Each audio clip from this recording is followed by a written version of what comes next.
آج کی گفتگو میں ہم نے سیدہ فاطمۃ الزہرا سلام اللہ علیہا کی شخصیت کو قرآن کی آئینے میں دیکھنا ہے کہ قرآن پاک کے ساتھ جو تعلق، جو ربط سیدہ کائنات کا ہے، اگر خاندانی اعتبار سے دیکھیں تو حضور سیدہ کائنات اس ہستی کے لخت جگر ہیں جو خود صاحب قرآن ہیں، آقا دو جہاں صلی اللہ علیہ وسلم کی صاحبزادی کہ جن کے بابا پر قرآن نازل ہوتا تھا، جن کے بابا کی شان میں قرآن فرماتا ہے وَمَا يَنطِقُ عَنِ الْهَوَىٰ، جن کا بولنا قرآن تھا، جن کی سیرت قرآن تھی، جن کی صورت قرآن بیان کرتا ہے۔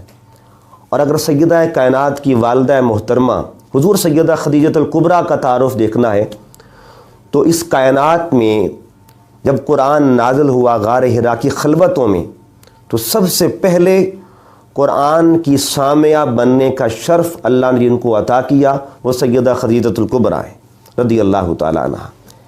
آقا صلی اللہ علیہ وسلم غار حرا سے جب گھر تشریف لاتے ہیں تو سب سے پہلے قرآن کی آیتیں ان کو سنائیں۔ معلوم یہ ہوا کہ بابا صاحب قرآن ہیں اور ماں قرآن کی پہلی سامعہ ہے۔ ان دونوں ہستیوں کی لخت جگر کو سیدہ فاطمۃ الزہرا سلام اللہ علیہا کہا جاتا ہے۔ اب بابا کے بعد اور ماں کے بعد سیدہ فاطمۃ الزہرا کی شوہر نامدار کی بات کرتے ہیں۔ قرآن کا کتنا گہرا ربط تھا سیدہ کائنات کے شوہر کے ساتھ۔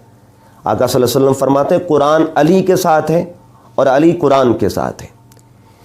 ایک اور مقام پہ حضور مولا کائنات کا قول کہ سارے قرآن کا راز سورہ فاتحہ میں ہے۔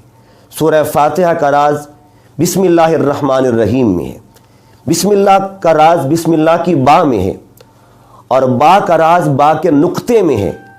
اور مولا کائنات فرماتے انا نقطۃ تحت البا، با کے نیچے جو نقطہ ہے اس کو علی کہا جاتا ہے۔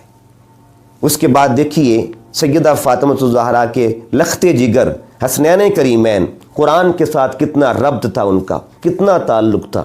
امام حسن مجتبیٰ گھر میں تشریف فرما ہے، آپ کی خادمہ پانی لے کے حاضر ہو رہی ہیں، اچانک ان کے ہاتھوں سے پیالہ گر جاتا ہے تو آپ کی طبیعت اقدس پر کچھ ناگواری گزرتی ہے، تو آگے سے خادمہ نے قرآن پڑھنا شروع کر دیا اور قرآن پاک پڑھتے ہوئے کیا عرض کیا والکاظمین الغیظ، غصے کو پی جانے والے۔ تو اس کا جواب امام حسن مجتبیٰ نے قرآن پڑھ کے دیا والعافین عن الناس۔ پھر خادمہ بولی واللہ یحب المحسنین۔ معلوم یہ ہوا جن کے گھر میں معمول کی باتیں بھی قرآن کی زاویے میں ہوں اس گھرانے کو آل محمد کا گھرانہ کہا جاتا ہے۔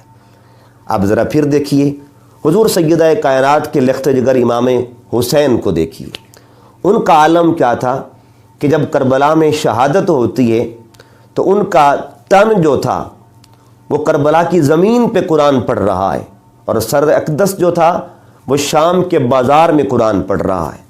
تو پورے خاندان کو دیکھیں گے تو ہر طرف قرآن ہی قرآن نظر آئے گا۔ اب ذرا